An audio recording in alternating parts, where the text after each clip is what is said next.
Hai sobat semuanya. Akhirnya kembali lagi nih di Podcast Kesejahteraan Mahasiswa Season 3. Ya, bener banget nih Salsi. Kali ini kita akan membahas sesuatu yang sangat spesial. Topik yang dekat dengan kehidupan mahasiswa dan pastinya bisa memotivasi kita semua, yaitu mahasiswa berprestasi D3 Ekonomi Universitas Andalas. Wah, topik yang luar biasa nggak sih, Sal? Karena di tengah kesibukan perkuliahan ini masih banyak mahasiswa yang semangat mengembangkan diri dan menorehkan prestasinya, baik itu dari akademik maupun non-akademik. Setuju banget nih Salsi. Kali ini kita bakal dengar langsung cerita dari perjuangan dan pengalaman sampai tips dari narasumber kita. Dan hari ini kita beruntung sekali karena sudah bersama dua narasumber inspiratif yang berhasil menunjukkan dedikasi dan prestasinya. Wah, bener banget nih, Sal. Tapi sebelumnya kurang afdol nggak sih kalau kita belum perkenalan diri kepada penonton podcast mah? Halo semua, aku Salva Bilandovia dari Keuangan 24. Dan aku, Salsi Aulia Deja, Keuangan 24. Kami berdua akan memandu jalannya podcast kali ini. Nah, kita udah bersama dua narasumber inspiratif kita pada kali ini. Mari kita sambut aja Diva Kumalasari dan Kak Haura Najla Syahnia. Halo Diva dan Kak Haura. Nah, kali ini kan udah nih narasumber kita udah berada di sini. Sebaiknya kita memperkenalkan diri dulu nggak sih kedua narasumber kita hari ini? Kita mulai dari Diva dulu ya. Halo teman-teman semuanya, perkenalkan aku Diva Kumalasari dari Keuangan 24. Salam kenal teman-teman semuanya. Kenal Diva. Kenal Diva. Nah, selanjutnya dari Kak Haura. Oke, halo semuanya, perkenalkan aku Haura Najla Syahnia atau biasa dipanggil Inya, dan aku dari Keuangan 23. Salam kenal semuanya. Salam kenal Kak Aura. Nah, gimana sih kabarnya hari ini? Boleh dari Diva dulu. Alhamdulillah baik. Kak Haura gimana? Alhamdulillah baik juga. Nah, kita kan udah nanya nih gimana kabarnya dua narasumber kita. Kita langsung aja masuk ke pertanyaannya aja nggak sih, Falsi? Boleh bisa. Nah, sekarang aku mau nanya dulu ke Diva. Boleh nggak sih ceritain gimana sih bisa terjun ke dunia debat dan presentasi akademik? Wah, ini pertanyaan yang benar-benar aku tunggu sih. Kalau untuk awal mulai aku jadi aktif di lapangan, di dunia debat itu awalnya karena aku SD ya, karena SD aku di NI, mata SD budaya, dan dulu di SD aku itu banyak sekali mengadakan lomba-lomba terdacil dan tidak kecilik gitu. Jadi dulu mama aku sering mendorong buat ngajak aku lomba-lomba tersebut, dengan mama aku ngelatih buat aku ikut terdacil dan hal-hal yang berkaitan dengan publik. Sampai sekarang aku fokusnya ke debat karena waktu SMP sempat ada materi mengenai debat dan di sana hampir sama kan dengan Pildacil. Yang bedanya kalau Pildacil itu kita hanya menyampaikan, tapi kalau di debat kita berargumen dan ada lawan gitu. Itu sih awal mula aku terjun di dunia debat. Wah, ternyata support dari orang tua itu penting gak sih, Sal? Ya, benar. Aku mau nanya nih Kak, bisa nggak sih Kakak ceritakan bagaimana awalnya bisa tertarik dan akhirnya bisa memutuskan untuk terjun ke dunia ajang putri daerah seperti ini? Dan apa sih Kak pemicu terbesarnya? Oke, jadi kalau dibilang dari kecil aku pengen ikut ke pigeon itu enggak juga ya, karena dari kecil itu aku belum tahu nih apa itu pigeon. Tapi dari kecil aku suka banget sama hal-hal yang berbau sama public speaking, terus tampil di depan umum. Dari kecil juga aku sering ikut lomba pidato, jadi itu kayak mendorong aku untuk mau berkembang terus. Nah, ketika aku pindah ke Padang, Padang itu kan termasuk kota yang besar daripada kota aku sebelumnya. Jadi aku pengen lebih berkembang juga di Padang ini dan lebih pengen nambah pengalaman. Nah, dari sana, mulai dari SMA itu aku udah lihat-lihat nih, apa sih yang bisa bikin aku tambah pengalaman di sini gitu. Jadi saat itu aku ketemu nih, ternyata pigeon ini lumayan diminati dan di kota Padang ini gitu.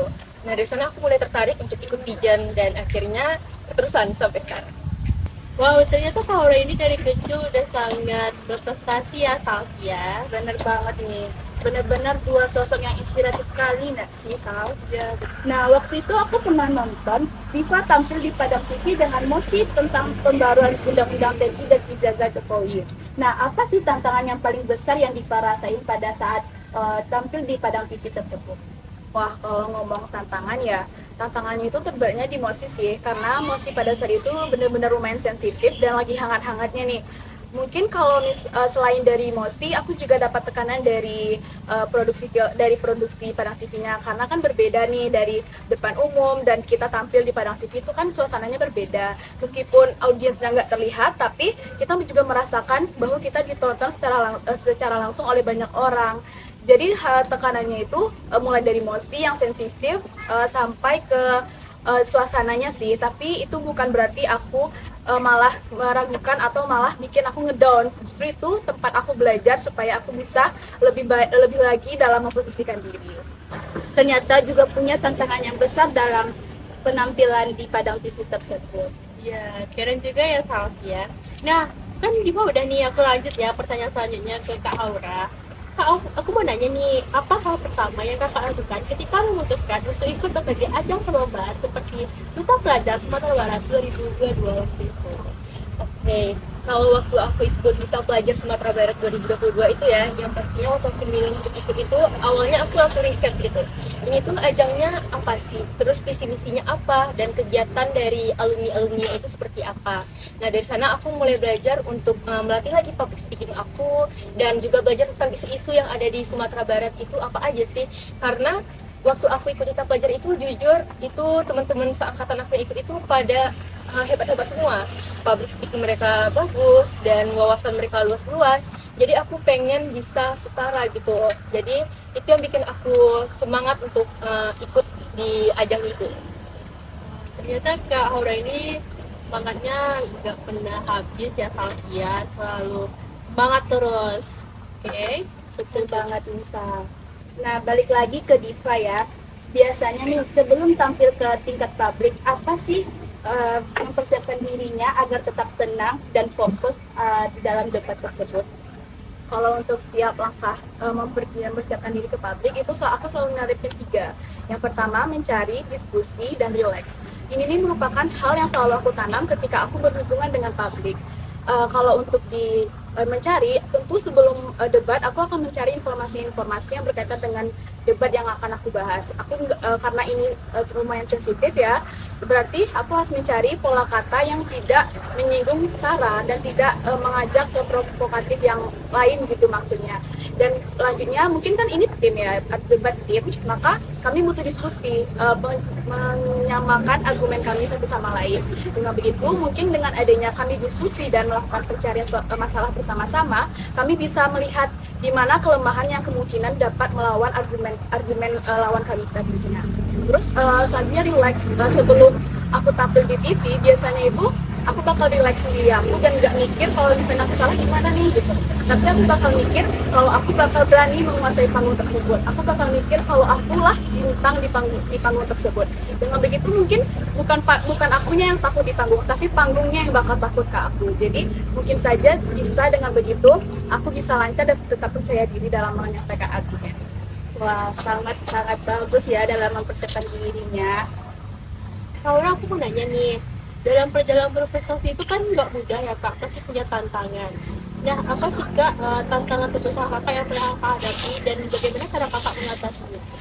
Oke, kalau bicara tantangan ya, kalau di dunia modeling dan pijat itu pasti berat banget bagi aku tantangannya ya. Mulai dari manajemen waktu, tapi yang paling utama tantangannya itu bagi aku adalah menjaga mental. Karena ketika kita berkompetensi itu, pasti ada rasa-rasa insecure ketika melihat teman-teman kita yang lebih dari kita. Tapi dari sana aku juga belajar kalau aku harus bisa menyayangi diri aku sendiri gitu, agar aku nantinya lebih percaya diri lagi. Karena kan kalau ditampil di panggung itu kita harus percaya diri ya. Terus apa yang orang lihat ketika kami yang pijat ini tampil di panggung itu sebenarnya itu punya proses yang panjang di belakang itu, mulai dari latihannya, apalagi waktu karantina itu latihannya benar-benar padat banget, terus ada penilaian ketat juga, dan itu bikin capek gitu. Jadi aku terus belajar biar aku tuh bisa menghilangkan rasa capek itu dari diri aku. Aku bisa keluar sebentar kadang tengah malam itu sama teman-teman gitu. Jadi itu kayak bisa bikin aku relax sedikit gitu dari pada ini. Oke, ternyata tantangan Kak Aura ini mental ya, itu cukup berat untuk mengatasinya ya Fausia. Nah, lanjut ke Diva lagi nih. Selama ikut lomba debat itu, apakah ada momen yang paling berkesan atau yang gak terlupakan bagi Diva? Tentu ada ya Salsia. Karena pada saat setiap debat atau setiap perlombaan debat itu ada panelis yang dimana sebagai netral antara tim pro dan tim kontra. Yang biasanya panelis itu bakal mengkoreksi di bagian mana tim ini yang salah dan di bagian mana argumen yang satu disampaikan. Tapi pada saat satu posisi aku ikut lomba, aku posisinya tersebut tidak menang memang, tapi panelis menguji bahwa argumen aku itu dapat diangkat dan dapat dibicarakan gitu. Panelis tersebut mengatakan bahwa kalau argumen yang aku terapkan itu benar-benar udah pas dengan emosi yang aku bawa dan bisa mematahkan argumen tim lawan aku. Dan dari sana aku bisa belajar dan mengartikan bahwasanya sebuah kemenangan itu bukan dari hanya dari juara atau kemenangan saja, tapi bisa juga berasal dari perkembangan diri kita sendiri dan bagaimana kita bisa mencapai yang sebelumnya, mencapai tujuan yang seharusnya tidak kita sangka gitu. Berarti untuk perkembangan diri itu sangat penting ya bagi momen debat tersebut. Benar banget. Nah, aku mau nanya lagi nih ke Kak Haura nih, Fausia. Kak Haura, aku mau nanya, kakak kan sebagai pemegang institusi daerah ya, apa sih Kak isu yang kakak perjuangkan atau ingin kakak sosialisasikan kepada masyarakat? Oke, kalau untuk isu yang mau aku angkat itu saat ini itu adalah tentang bullying atau sikap saling menjatuhkan sama perempuan. Karena seperti yang sering aku lihat sekarang ya, pertama di media sosial itu banyak banget sesama perempuan itu saling menjatuhkan, saling nyindir, dan itu merupakan sikap yang gak terpuji banget ya, dan bisa menjatuhkan mental sama perempuan juga, yang mana seharusnya sama perempuan itu saling dukung, saling support gitu kan, tapi malah menjadi saling menjatuhkan. Dan juga aku ingin mengajak itu untuk perempuan-perempuan muda untuk mengubah pola pikirnya dari yang tadinya kompetitif mungkin bisa lebih sportif nantinya gitu. Oke, ternyata isu yang diangkat sama Kak Haura itu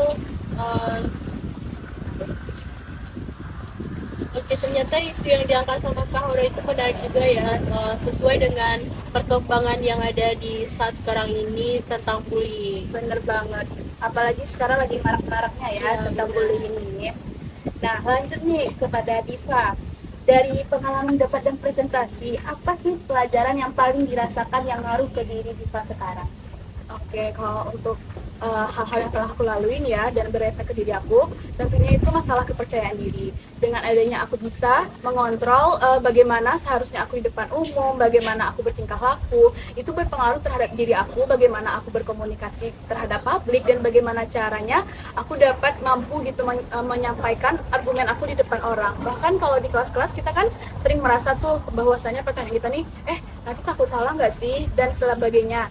Tapi dengan adanya aku mengikuti terjun ke dunia public speaking, aku nggak mikirin hal tersebut, karena aku selalu berpikir bahwa apa yang aku pikirkan dan apa yang aku pertanyakan itu memang seharusnya sudah ada dan sudah pantas. Kalau untuk pengaruh selain itu, yaitu tingkat komunikasi aku sih, bagaimana aku bisa berkomunikasi dengan dosen, dengan teman sebaya, dengan orang tua, atau bahkan menjalin hubungan dengan orang luar. Bagaimana caranya aku dapat berpartisipasi dalam komunikasi tersebut. Bener banget nih teman-teman. Apalagi sekarang public speaking itu sangat dibutuhkan bagi kehidupan sekarang, apalagi di masa pekerjaan teman-teman. Mau nanya lagi nih ke Kak Haura nih, kakak sekarang kan sebagai ekonomi, nah apalagi kakak sekarang lagi menjalankan perkuliahannya Kak, bagaimana sih kakak cara membagi waktunya antara kuliah, tugas akademik, dan menjalankan rutinitas serta tanggung jawab sebagai seorang ekonomi? Dan apa sih Kak, adakah tips manajemen waktu dalam hal tersebut? Oke, kalau dari aku pribadi ya, aku itu orangnya terplanning banget. Jadi aku tuh udah tahu nih besok kegiatan aku itu apa, dan bahkan bisa sampai seminggu ke depan itu aku udah tahu jadwal-jadwal aku apa dan di jam berapa. Jadi aku udah bisa menentukan prioritas aku yang mana gitu. Nah, kadang aku tuh juga memang harus ngorbanin waktu-waktu santai aku ya, kayak di hari Sabtu atau Minggu aku harus ngorbanin gitu, karena ya memang setiap pilihan itu ada konsekuensinya gitu. Tapi karena aku enjoy mengikuti kedua ini, semua kegiatan aku gitu, jadi ya udah aku bawa relax aja gitu. Dan aku senang karena keduanya itu saling berkaitan ya, karena di kuliah aku dikasih ilmu, dan di luar aku dikasih pengalaman yang nyata gitu. Wow, ternyata perjamuan Kak Haura ini sangat-sangat tersusun rapi ya Salsi Benar ya. banget nih teman-teman. Jadi teman-teman jangan takut untuk berorganisasi karena kita itu perlu ilmu dan juga pengalaman teman-teman. Nah lanjut lagi nih ke Diva. Kalau dari sisi akademik nih Diva, gimana sih cara menyeimbangkan waktu antara kuliah, lomba, dan kegiatan lainnya? Kalau untuk manajemen waktu, biasanya aku sama kayak Kak Haura, pasti ada to-do list yang bakal dilakuin. Dan aku bakal, biasanya ketika aku mau mulai hari, waktu malamnya aku bakal membuat to-do list yang seharusnya aku bikin. Pada saat jam segini aku ngapain, saat jam segini aku ngapain. Dan ketika aku ada keperluan dengan orang lain, jadi tidak dapat mengganggu to-do list yang bakal aku lakukan. Kalau misalnya antara perkuliahan dan perlombaan, biasanya itu aku selalu melihat dalam to-do list aku sebelumnya. Jadi kalau misalnya hal tersebut mengganggu atau ada acara lain, biasanya aku bakal mengesampingkan acara tersebut dan memprioritaskan lomba tersebut. Karena kan lomba itu kan sesekali ya, nggak ada tiap hari, dan itu pasti terjadi kadang 2 bulan sekali, 3 bulan sekali, atau bahkan dalam sebulan itu tidak ada. Jadi aku sangat dalam hal ini aku sangat mementingkan to-do list aku tiap hari. Pentingnya kita membuat prioritas dalam kegiatan kita sehari-hari. Oke, aku lanjut tanya ke Kak Haura ya Salsi ya.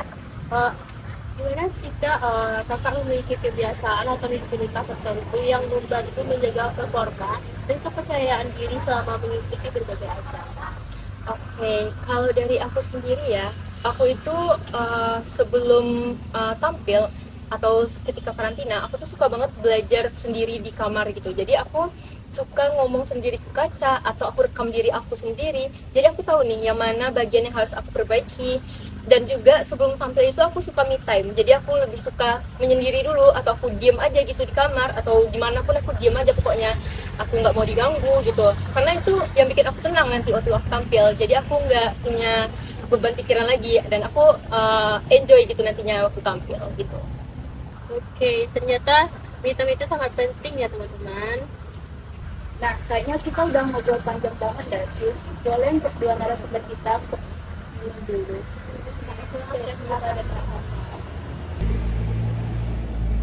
Nah, oke, kita lanjut lagi ke Diva. Waktu tugas kewirausahaan bikin perusahaan tingkat global itu idenya muncul dari mana sih Diva? Oh, kalau mengenai tugas itu, kami kan bertiga tuh, bukan aku sendiri sama teman aku juga, Viola dan Davina. Mereka satu tim sama aku buat mendirikan ide perusahaan. Awalnya itu dari teman aku antara Viola dan Davina, karena kami kan di jurusan keuangan nih. Pasti permasalahan-permasalahan yang kami angkat harus berkaitan supaya kami lebih tahu tentang keuangan itu apa, perusahaan keuangan itu seperti apa. Nah, dengan jurusan tersebut kami mengacu buat mencari permasalahannya. Permasalahan bisa kita lihat itu kayak dari laporan keuangan, bagaimana perusahaan tersebut merangkai keuangannya, dan itu merupakan pokok utama atau permasalahan yang sering terjadi. Jadi dengannya kami mendirikan perusahaan tersebut yang dinamakan Financial Care, yang dimana perusahaan ini berfokus terhadap konsultan keuangan. Jadi perusahaan-perusahaan besar atau perusahaan-perusahaan yang ingin didirikan atau startup, mereka bisa berkonsultasi dengan kami terlebih dahulu bagaimana penyusunan keuangan yang seharusnya. Nah, dari situ mungkin kami bisa mengangkat topik transformasi teknologi ya, karena setiap tahunnya kita bakal mengalami perkembangan teknologi nih. Jadi dengan mendirikan Financial Care tersebut bisa saja tidak termakan oleh teknologi, justru bahkan kami salah satu pendukung dari perkembangannya teknologi itu. Aduh, ternyata idenya sangat bagus nggak sih, Sa? Ternyata teknologi itu nggak seburuk apa yang kita pikirkan. Yang penting kita itu pandai mengolah dan memahami teknologi tersebut. Kata Aku mau nanya lagi nih ke Kak Haura. Kak, kan kita sering kali Kak. Nah, aku mau nanya lagi nih ke Kak Haura. Kak, kan sering kali tuh sulit untuk mempertahankan semangat untuk terus konsisten mengikuti permukaan. Nah, apa sih Kak strategi Kakak untuk terapkan supaya tetap konsisten, berproses dan berkembang bahkan ketika hasilnya tidak sesuai dengan keinginan Kakak? Kalau dari aku ya, strategi biar tetap semangat dan konsisten itu yaitu dengan mengingat lagi alasan kenapa sih aku mulai gitu. Jadi karena menurut aku ya, kita tuh sering nggak semangat dan nggak konsisten itu karena kita tuh terlalu fokus sama hasilnya. Kita jadi lupa apa alasan kita untuk mulai semua itu gitu. Nah, jadi untuk hasil itu memang penting, tapi kalau bagi aku proses itu jauh lebih berarti. Kalaupun hasilnya belum sesuai, tapi yang pasti aku udah belajar nih dari pengalaman aku di sana gitu kan. Dan yang paling penting juga, aku udah jadi versi aku yang terbaik daripada hari sebelumnya. Oke, keren sekali ya, Salsia. Bener banget bisa. Oke, lanjut lagi ke Diva.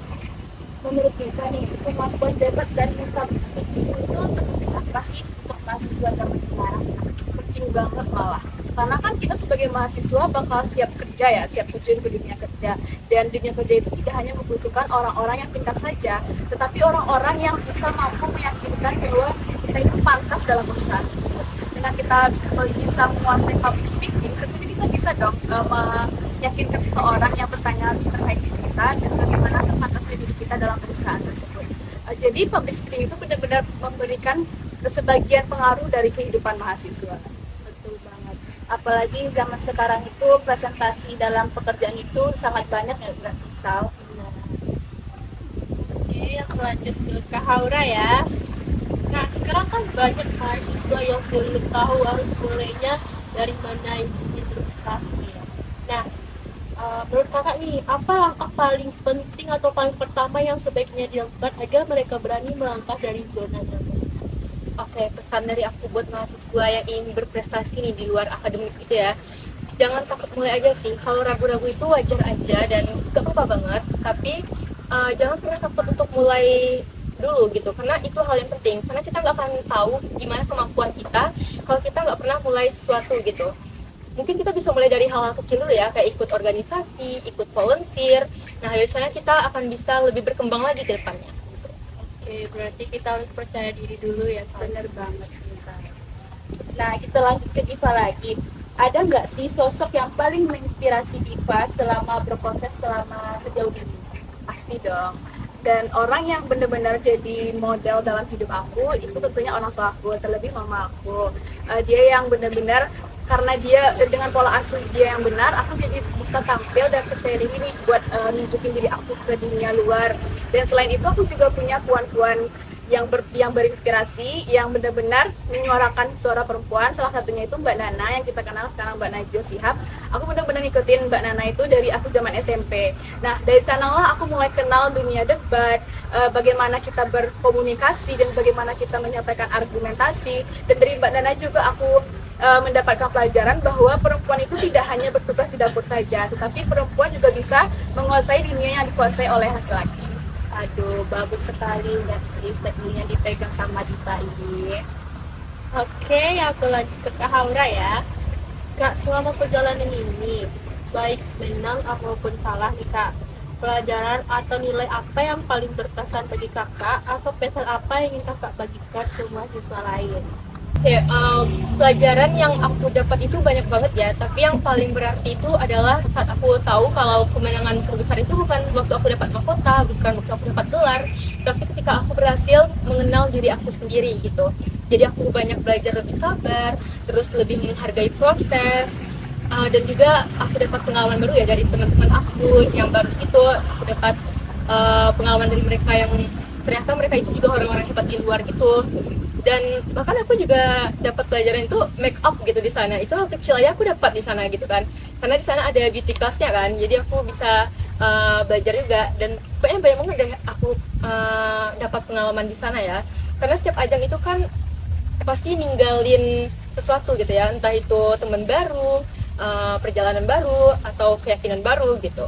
Wow, ternyata luar biasa sekali ya Salsi, Diva, dan Kak Haura ini benar-benar contoh nyata bahwa berprestasi bisa dari berbagai jalur. Bener banget nih teman-teman.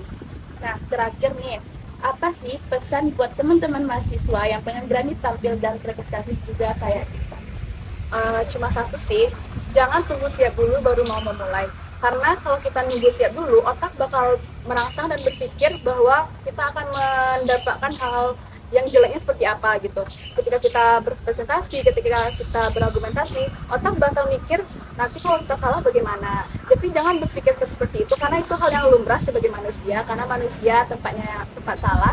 Tapi jadikan itu sebagai ajang bahwa kita dapat memperbaiki diri, dapat mencari sebenarnya kekurangan kita itu seperti apa. Dan juga dengan kita memulai dengan cara kita memulai terlebih dahulu, kita lebih tahu bahwa diri kita ini seharusnya membutuhkan apa dan diri kita itu siapa sebenarnya, dan kita sendirilah yang bakal mengarahkan diri kita ini harus kemana. Kalau untuk pihak eksternal ya, jangan teman-teman terhirau dengan omongan-omongan bahwa hal itu dapat mengganggu perkuliahan, bahwa hal tersebut dapat mengacau kehidupan kuliahan. Itu semua tergantung pada diri kita sendiri. Karena di perkuliahan itu kita tidak hanya mendapatkan ilmu, tetapi mendapatkan hal-hal yang di luar ilmu dan dapat dipraktikkan dalam kehidupan nyata, dan lebih mempersiapkan diri kita buat terjun ke dunia kerja. Bener banget nih.